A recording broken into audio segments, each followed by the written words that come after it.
Hello अंबर। तो आज हम लोग क्लास लेंगे, ठीक है। आज की क्लास 20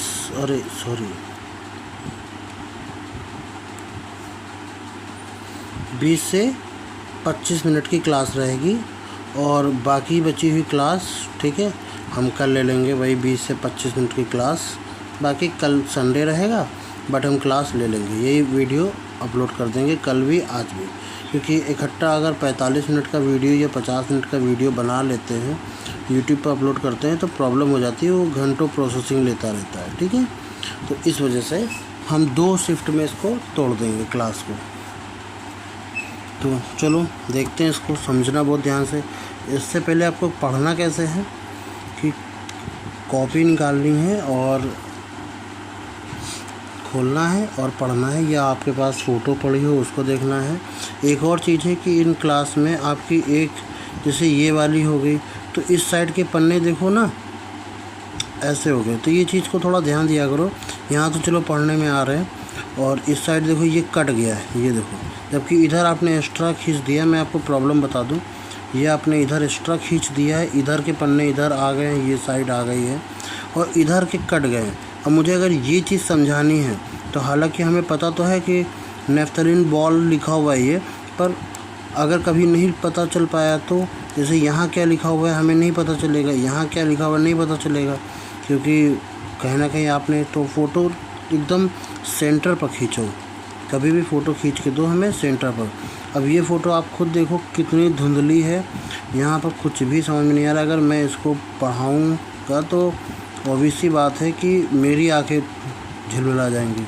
तो इन सब चीज़ों का थोड़ा ध्यान दिया करो कि फ़ोटोज़ कैसे आ रही हैं। अब जैसे ये डायग्राम है, तो डायग्राम आपका देखो कितना ख़राब, दिख ही नहीं रहा है कि यहाँ क्या है, ठीक है। जबकि आपने इधर का इतना हिस्सा ले लिया है स्टिल होकर थोड़ा सा, जबकि ये देखो इधर की इमेज आपने ले ली है जो कि ज़रूरत नहीं थी, इधर की आपने काट दी है जो ज़रूरत थी। तो ये सब चीज़ों का थोड़ा ध्यान दिया करो कि फ़ोटो हम कैसे खींच रहे हैं। तो कोई बात नहीं, अभी फर्स्ट टाइम है तो थोड़ा सा ध्यान दिया करो। चलो करते हैं।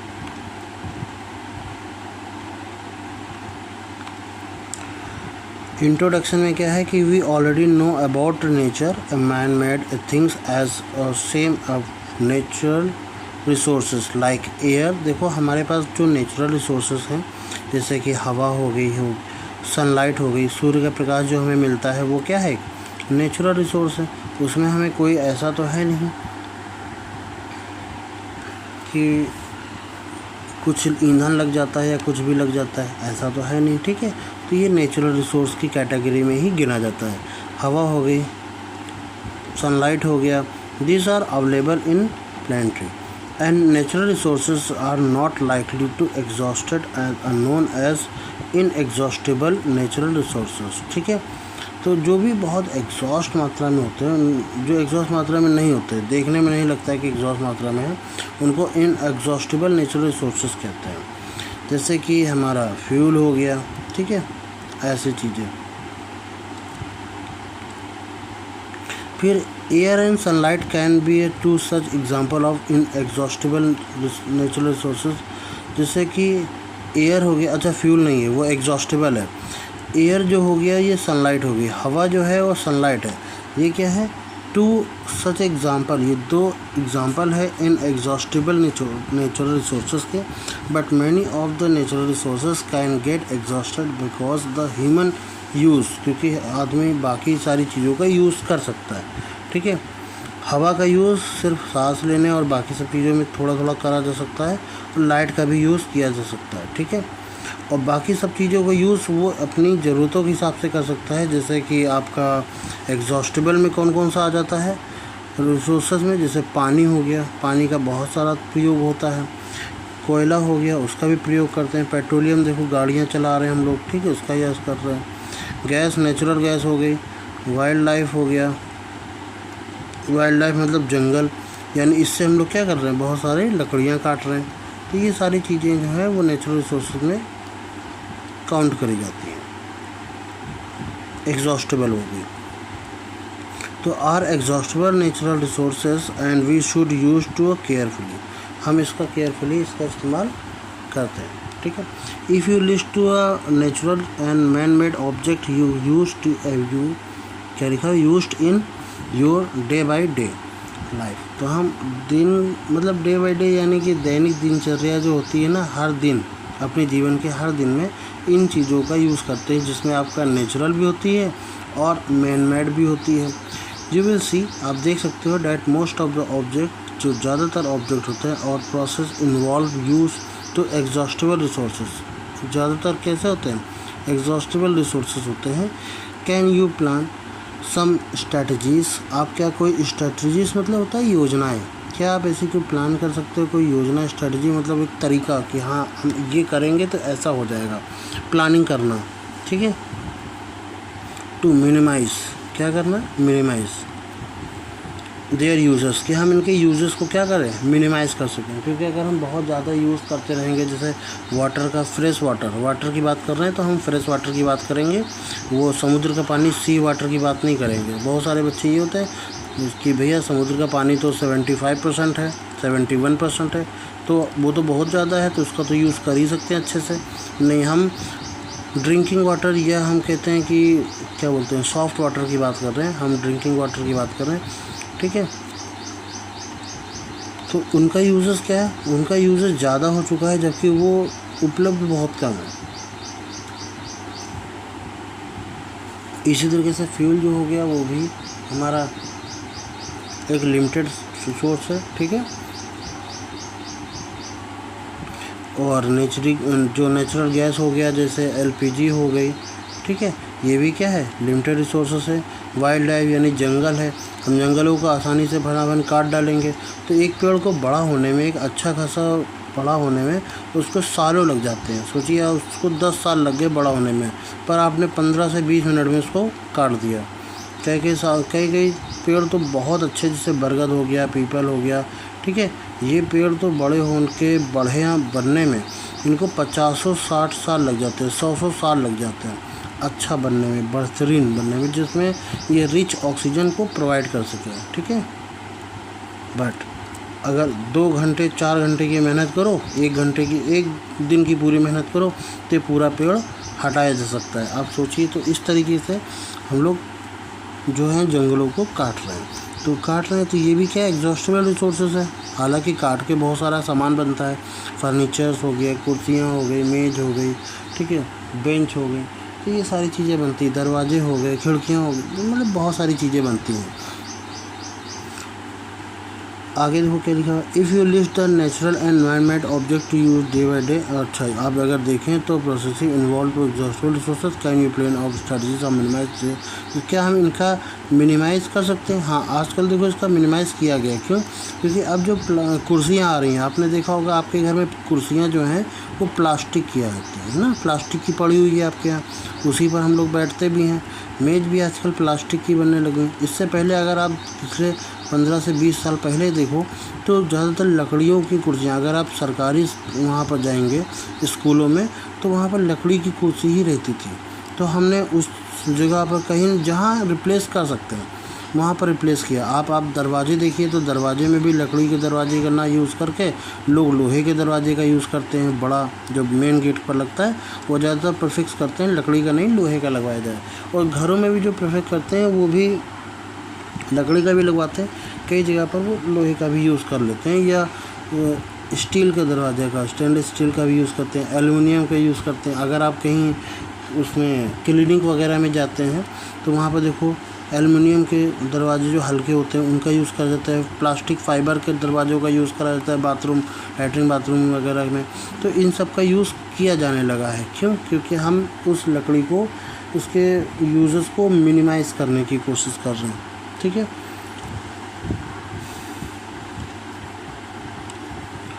You must be heard of the parent discussing the soaring price of oil, petroleum derived product। अच्छा देखो, ये कह रहा है कि क्या price of oil and petroleum, यानी तेल और पेट्रोल के जो प्राइस हैं वो क्या होते हैं, बढ़ जाते हैं। The cost of the fuel was much less few year back, ठीक है, कुछ साल पहले इसके क्या थे, मतलब काफ़ी कम थे, अब बढ़ गए हैं। Reason, but the amount of resources available of mankind shrinking and decrease the demand, increase demand in making them रेडियर।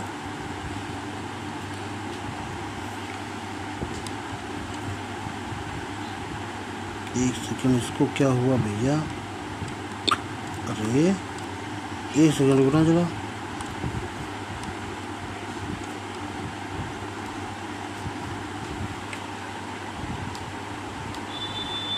हाँ ठीक है, चल रहा है, ठीक है, दिखाई दे रहा है।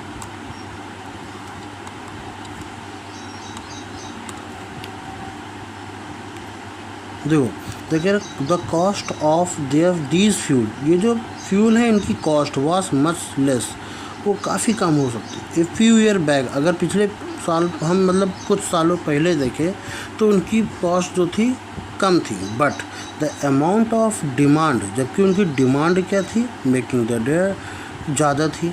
द इम्पॉर्टेंट ऑफ अस, हमारे लिए ज़रूरी क्या है, रियलाइज़, हम ये रियलाइज़ करें डैट की if we do use to exhaustible resources, अगर हम एग्जॉस्टिबल रिसोर्सेज का यूज़ डू नॉट लिखा हुआ है, नहीं करें, ना करें, सोर्सेज जो decrease as time will come then will be a very little amount. ठीक है, अगर हम नहीं करते तो अच्छी बात होती, पर अगर हम करते हैं तो बहुत ही कम अमाउंट में हमारे रिसोर्सेज ये अवेलेबल रहेंगे फॉर द फ्यूचर जनरेशन, यानी आने वाली जनरेशन के लिए।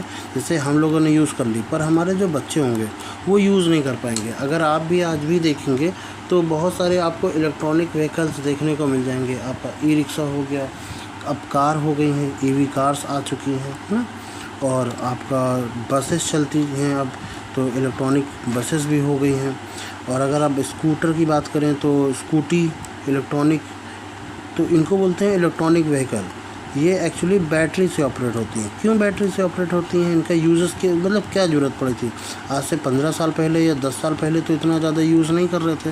रीज़न क्या है, क्योंकि अब हम लोग को पता है कि हाँ, फ्यूल की डिमांड बढ़ जाती है ज़्यादा व्हीकल्स होने से, और फिर बहुत सारा फ्यूल हर जगह इस्तेमाल करते हैं। जैसा ऐसा नहीं कि जो पेट्रोल है वो गाड़ियों में इस्तेमाल होता है, बाकी कहीं इस्तेमाल नहीं होता। तो अलग अलग तरीके का पेट्रोल अलग अलग तरीके इस्तेमाल होता है।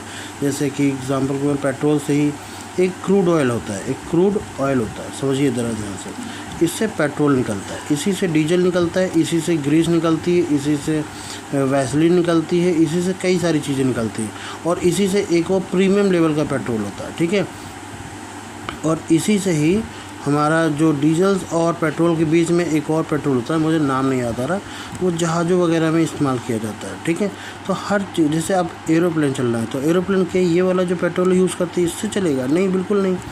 अगर कार लेनी है तो कार में भी दो तरीके की होती हैं, पेट्रोल और डीजल। ठीक है, या तो पेट्रोल चलाइए या डीजल चलाइए, तो उसमें भी आपका कहीं ना कहीं यूज़ होता है।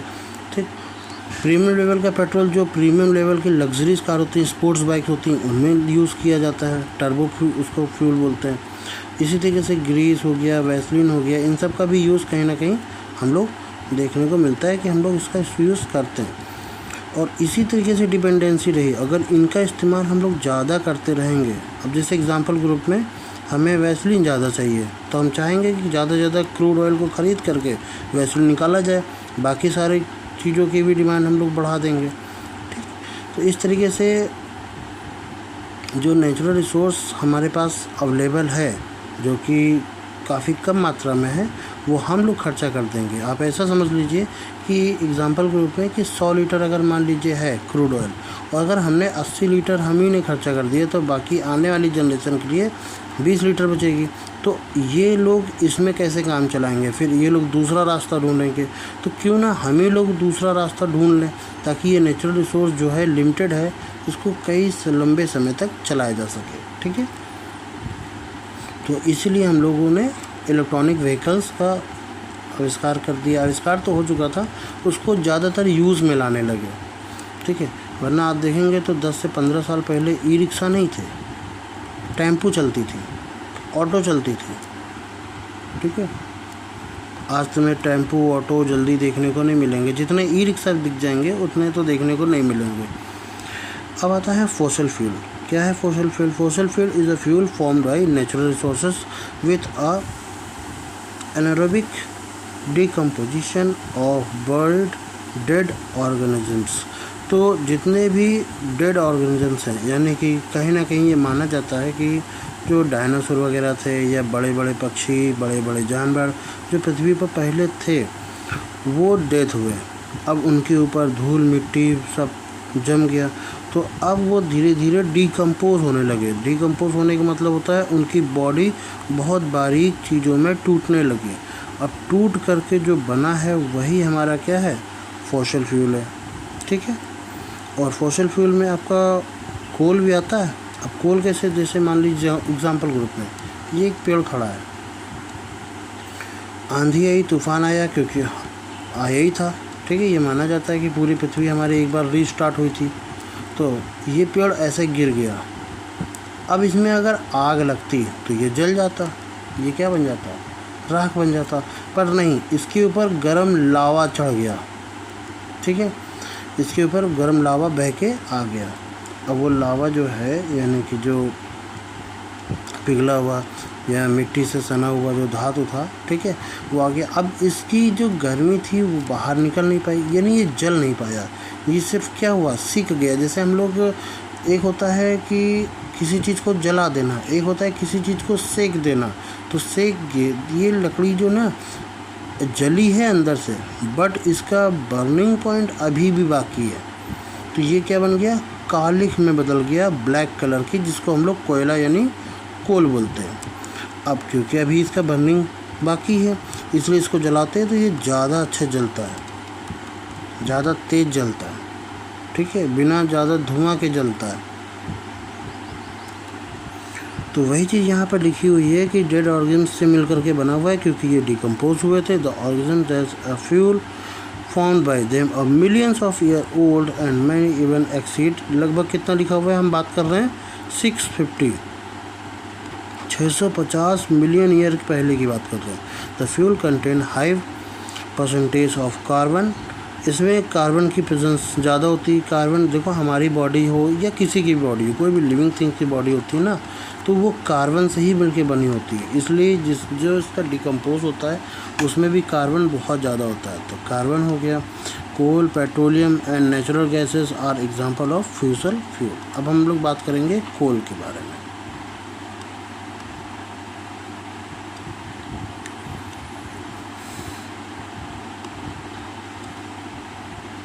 You must have seen coal कैसा होता है, ब्लैक होता है, रॉकी होता है, बिल्कुल पत्थर जैसा दिखता है। Substance it use to be one fuel of cooking food, इसका इस्तेमाल किस लिए करते हैं, खाना बनाने के लिए करते हैं। हालांकि अब तो LPG का ही इस्तेमाल करते हैं, पर अगर आप आज भी देखोगे तो जब बारात में आप तंदूरी नान वगैरह खाते हो तो उसके लिए भट्टियाँ जलती हैं।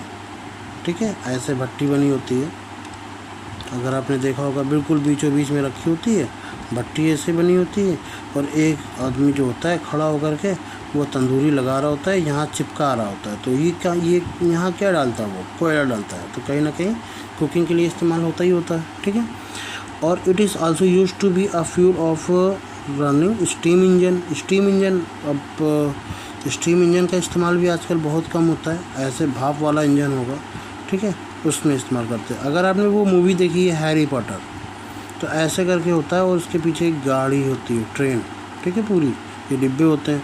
तो जो इंजन होता है वो कैसा होता है, स्टीम इंजन, ये ऐसे यहाँ से धुआं छोड़ता है। पर आजकल के कोई भी इंजन जो है ज़्यादातर स्टीम इंजन नहीं है, वो सारे इलेक्ट्रॉनिक इंजन हो चुके हैं। काम वही है, प्रोसेस वही है कि स्टीम बनाना है, बट वो किससे बनाना है, बिजली से बनाना है। ठीक, कहाँ पहुँचे थे, हाँ, फ्यूल और रनिंग और steam engine for train and the power plant हो गया। तो बहुत सारा कोयला जला करके हम लोग बिजली का भी उत्पादन करते हैं।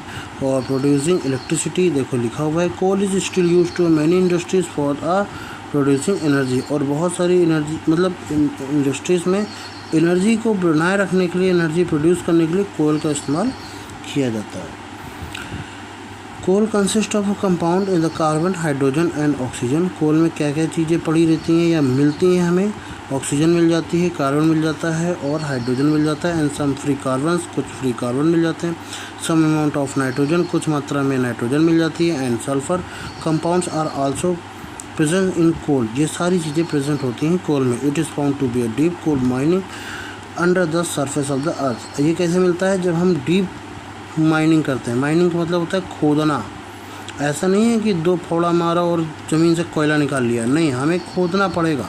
हमने बताया ना कि पेड़ हो गए, आज से बिलियंस ऑफ ईयर पहले क्या थे, पेड़ गिरे, ज़मीन पर गिर गए, अब उनके ऊपर लेयर बाय लेयर जमती चली गई, लेयर बाय लेयर जमती चली गई, तो इसी को हम लोग क्या बोलते हैं? क्रस्ट। ठीक है, अब क्रस्ट को तोड़ते जाओगे तो यहाँ मिनरल्स वाली जगह पर आपको कोयला मिलेगा। तो ऐसा नहीं है कि 2-3 फोड़े मारोगे कोयला निकल आएगा, ऐसा नहीं है। आपको अच्छा खासा माइनिंग करनी, खुदाई करनी होगी और अच्छा खासा नीचे जाना होगा, ठीक है, तब मिलेगा आपको। तो यही लिखा हुआ है कि कोल माइन अंडर किसके अंडर, किसके नीचे? सरफेस ऑफ द अर्थ की सरफेस के नीचे मिलेगा। ठीक है, चलिए अब बाकी की जो अगले पन्ने की क्लास है वो हम लोग कल करेंगे। अमेजिंग फैक्ट खुद से पढ़ना।